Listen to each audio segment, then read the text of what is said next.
104.7 IFM. Report! Ipinagdiwang ng Pangasinan Provincial Police Office ang ika-31 anibersaryo ng Philippine National Police Ethics Day sa bayan ng Lingayen, Pangasinan.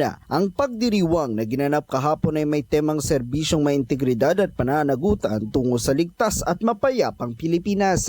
Binigyan diin ng kaganapan ng patuloy na pangako ng pulisya sa integridad at pananagutan at ang kanilang pagsusumikap na mapanatili ang kaligtasan at kapayapaan sa bansa, partikular na sa lalawigan ng Pangasinan.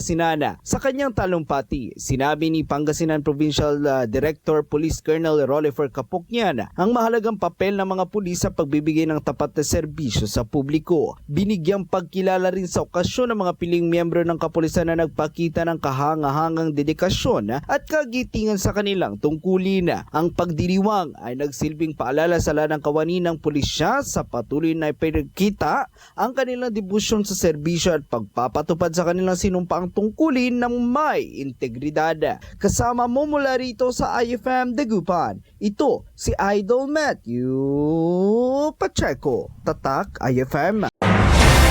IFM News. IFM News. IFM News.